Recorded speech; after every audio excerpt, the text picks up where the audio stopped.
This video is a guide to creating your submission for the Ravensbourne 2021 degree show website. First of all, you'll need to go to edit2021.ravensbourne.ac.uk, and when you're here, you'll need to log in with your student ID. So click on Login and make sure you click Sign in with Microsoft, and here you'll enter your normal student details and you'll sign in just as you would on any Ravensbourne website. I've already done this once, so I'm going to log straight in now. When you first get to this page, you'll see please create your submission. Click here to make one. There's nothing else to do now but start creating this.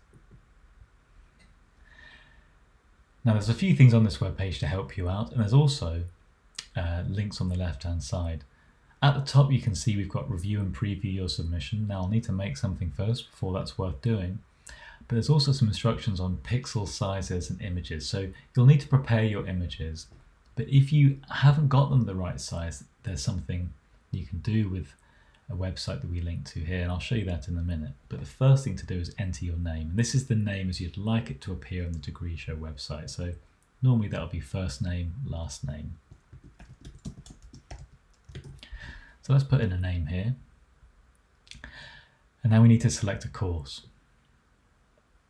So let's select a course. So we need to select a few tags. So let's select a couple of tags there.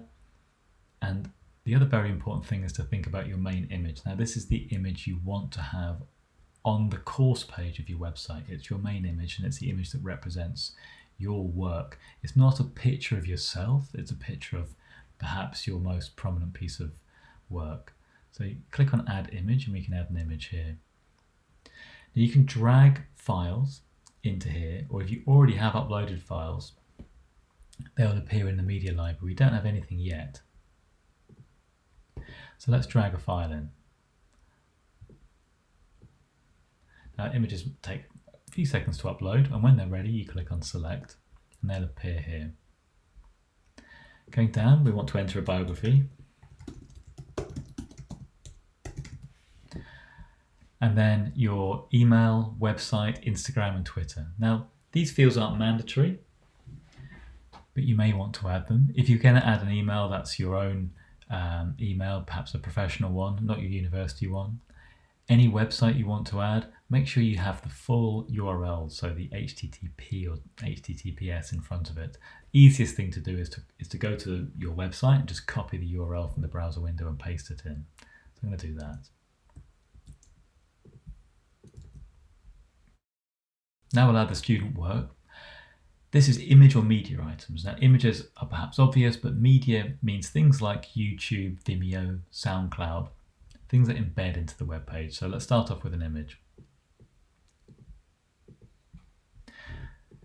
You'll probably want to add a title and description, but you don't have to, but you must add an image. So let's start off with a title and we'll drag an image in. Now what you see here is I've uploaded an image which is bigger than 1920 pixels. It's too wide in this case. If it was too high, it would say image height must not exceed. Now what you can do here is resize it to below or at 1920 pixels, either in width or height, and it will upload correctly. So this little warning here is telling you that. Now I mentioned earlier, there's a website up here which really helps. If I click on that, so you can see this Squoosh app opens, and I can drag the same image in.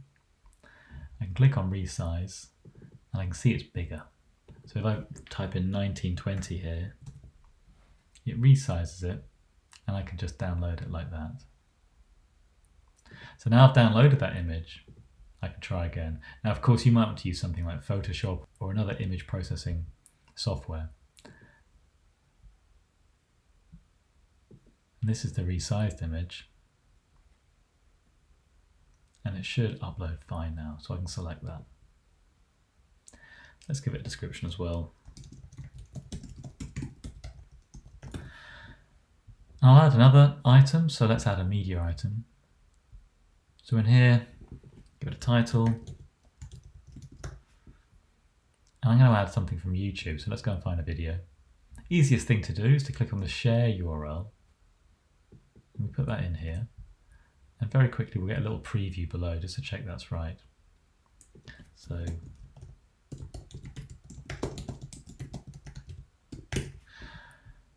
If you need to tick the explicit material tick box, if any of the work contains any explicit material, please do. Otherwise, you're ready to publish now. This takes a few seconds, and when it's done, we can review and preview our submission we've just made.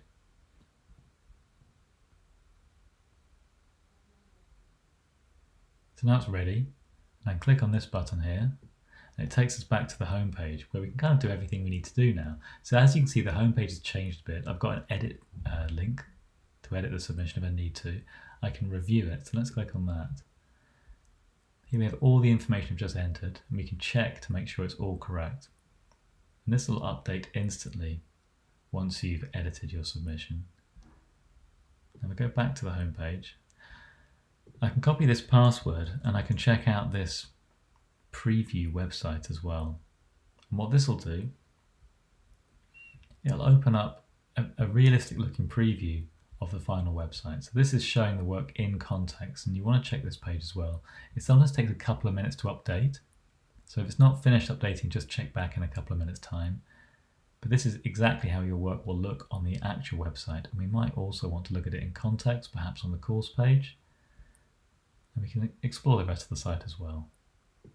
If you need any more help, click on Help Submitting Your Work. On this page is a detailed section of help for everything I've just said. So check back here if you need anything additional, particularly perhaps on maybe images or what type of media you can upload. When you're finished, you can log out and leave the website.